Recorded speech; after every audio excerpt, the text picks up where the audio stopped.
Assalamualaikum warahmatullahi wabarakatuh. Kembali lagi bersama saya Sri Novitasari dari Prodi Pendidikan Teknik Bangunan. Nah, di sini saya akan menjelaskan tentang proyeksi peta. Nah, apa itu proyeksi peta? Proyeksi peta adalah metode untuk memindahkan permukaan bumi yang berbentuk mendekati bulat 3 dimensi ke bidang datar 2 dimensi, seperti contohnya kertas atau layar. Karena bumi tidak datar, proses ini selalu menimbulkan distorsi, baik pada bentuk, luas, jarak, maupun arah. Adapun tujuan proyeksi peta. Nah, proyeksi peta dibuat karena permukaan bumi membentuk mendekati bulat, sedangkan peta harus digambarkan pada bidang datar. Nah, tujuannya itu ada 4, antara lain yang pertama itu memudahkan penggambaran bumi ke bidang datar, contohnya itu ada kertas, layar, atau peta digital. Yang kedua, menyajikan informasi geografis sesuai kebutuhan, misalnya menjaga bentuk, luas, jarak, atau arah. Yang ketiga itu mempermudah analisis wilayah seperti perbandingan luas, jarak, atau posisi. Dan yang terakhir itu memiliki tujuan untuk mendukung kegiatan praktis. Contohnya itu untuk navigasi laut atau udara, perencanaan wilayah, dan sistem informasi geografis atau SIG. Oke, baik, di sini saya akan menjelaskan tentang proyeksi azimutal. Apa sih proyeksi azimutal? Nah, proyeksi azimutal itu adalah cara menggambar permukaan bumi ke bidang datar dengan cara meletakkan sebuah bidang datar yang menyinggung bola bumi di satu titik tertentu. Nah, biasanya itu ada di kutub, ekuator, atau titik lain. Nah, bayangin aja bumi itu seperti bola, lalu ditempelkan kertas datar di sisi-sisinya. Kemudian bayangan dari permukaan bumi diproyeksikan ke kertas itu. Nah, di sini saya akan menjelaskan di panah-panah ini ya, teman-teman. Nah, di panah pertama itu ada proyeksi dari titik pusat. Nah, kalau kalian lihat itu di sini peta ini dibuat seakan-akan diproyeksikan dari satu titik pusat, misalnya dari kutub utara. Jadi semua titik ditarik dari pusat ke bidang datar, makanya disebut proyeksi azimutal. Nah, lalu di panah kedua ini garis lurus dari pusat menuju suatu lokasi itu nunjukin arah sebenarnya gitu. Jadi kalau pilot atau nelayan mau mencari navigasi, tinggal lihat garis lurusnya, itu super akurat kalau dari pusatnya langsung. Nah, lalu di panah ketiga ini ada distorsi area ke arah tepi. Kalau kalian perhatiin, makin jauh dari pusat, bentuk benua jadi agak aneh, melebar, bahkan melintir. Contohnya itu di Australia atau Amerika Selatan gitu, jadi kelihatan gede banget padahal aslinya enggak. Nah, saya akan memberikan contohnya ya.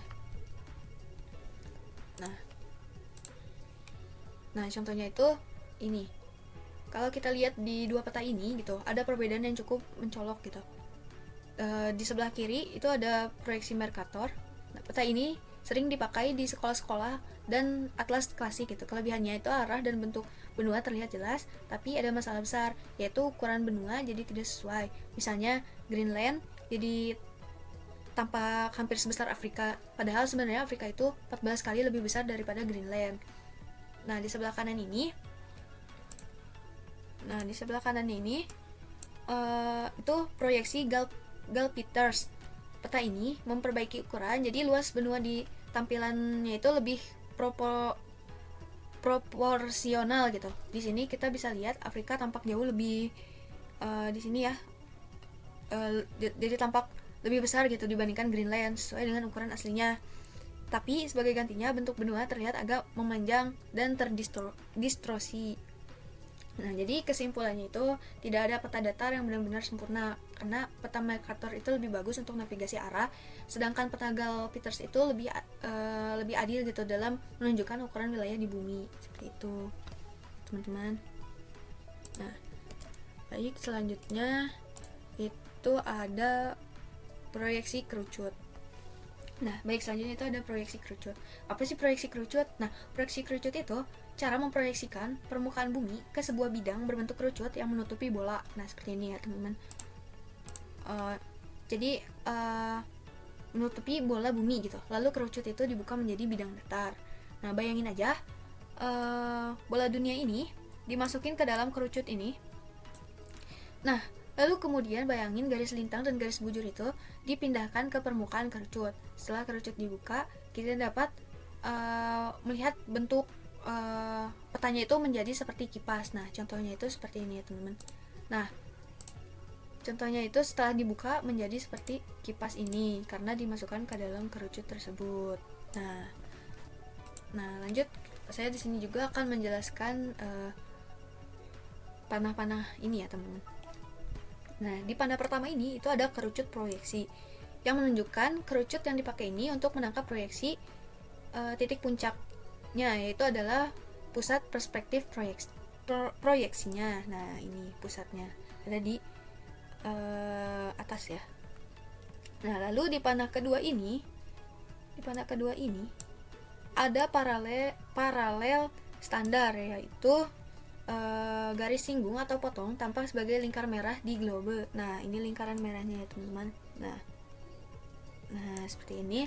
Garis ini itu penting di sepanjang paralel sederhana. Nah, inilah skala dan bentuk paling akurat. Jika ada dua paralel standar, maka daerah di antara keduanya itu punya distorsi paling kecil. Nah, seperti itu. Lalu selanjutnya ada yang ketiga, itu ada globe atau bumi. Objek aslinya yang diproyeksikan semua garis lintang atau bujur dipindahkan dari permukaan bola ke permukaan kerucut. Nah, seperti ini dipindahkan masuk ke dalam kerucut yang di atas ini. Nah, lalu yang terakhir itu ada hasil peta proyeksinya gitu, lembar datarnya.